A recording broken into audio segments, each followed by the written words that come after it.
Hey guys, it's Rena Jadov here with JJ Virgin. JJ, welcome. Thank you. Good to be here. All right, so we're talking about your virgin diet, 7 pounds, 7 days, seven foods. Amazing. Tell us, I love sevens. I can see that. It must be a lucky number for you, huh? So let's get started with chapter one.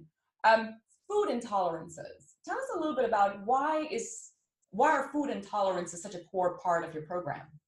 So here's what's interesting. When this all first started, I was doing food sensitivity testing in doctors' offices, and people would come in with gas and bloating, joint pain, headaches, fatigue. They couldn't lose weight, skin problems. And we'd run this test it's really a marker for leaky gut. How permeable is your gut? Because your gut should be semi-permeable, but it turns out that if you're under any kind of stress, you're eating gluten, you're eating fructose, you've been on any kind of pain medications, your small intestine can become more permeable. Mm-hmm. You couple that with poor digestion, rushed eating, lots of fluids while you're eating, maybe your stomach acids have declined because you're aging or under stress. And what happens is poorly digested particles of food get into circulation where they shouldn't be, and your body launches an immune attack to them. And then these little particles build up as immune complexes, and they create this reaction, which is what shows up in a food sensitivity test, and which is what I'm calling food intolerance. What I started to see was that the same foods kept showing up. And it was gluten and dairy and soy and corn were the first ones that showed up. Gluten was a different type of test, but it would still show up. And then the next tier were peanuts and corn, and sugar was creating other problems. So I created this whole concept around food intolerance because I realized that testing actually was the least effective way to do it, that the single best test was to pull these foods out for a couple of weeks and then to re-challenge and see which foods worked for you and which foods didn't. Because if you're eating foods that don't work for you, that are creating this immune response, it can create a whole host of symptoms. Again, the ones I described. Big one is inflammation, and inflammation can create weight problems. And also food intolerance can make you crave the very foods that are hurting you and cause you to overeat.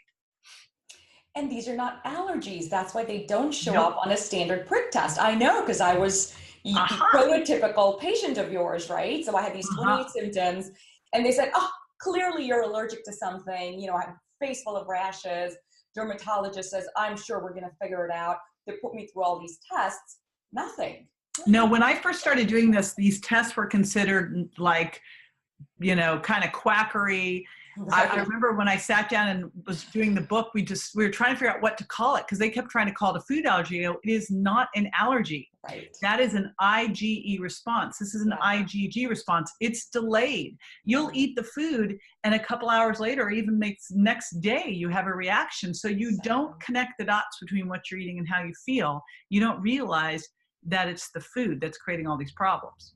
And in your opinion, it's the connection of the inflammation that these sensitivities are causing that leads to weight gain. That's part of it, but also the fact you start to crave these foods because when you're eating these foods on a regular basis, and it's, when you look at it, gluten, dairy, eggs, and soy, they're in everything. They're ubiquitous.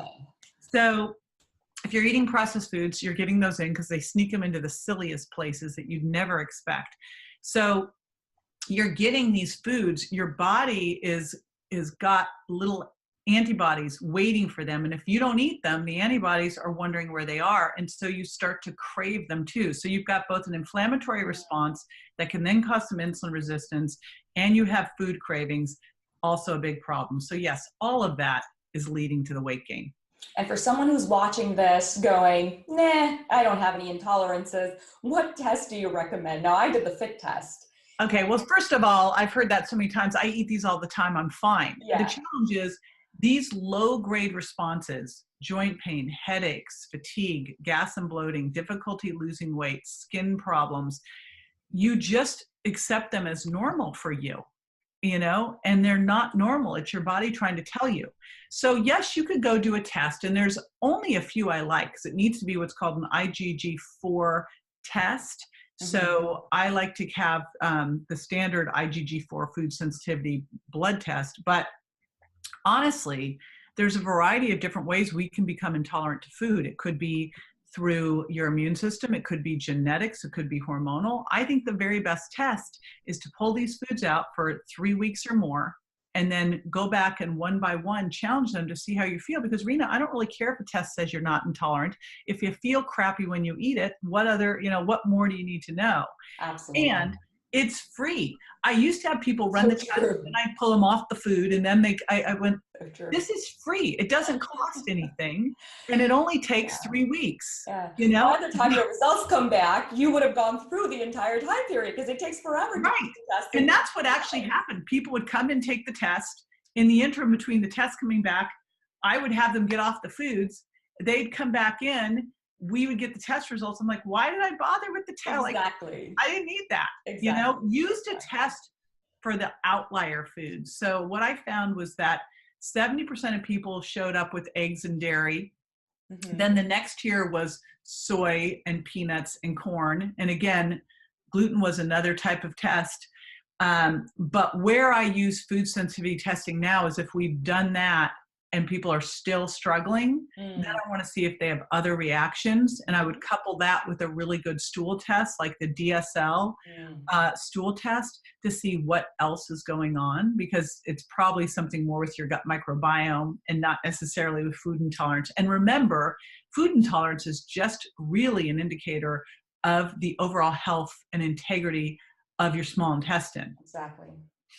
And if you have some SIBO like I did, or leaky gut or dysbiosis, all this stuff gets exaggerated. Yep. All right.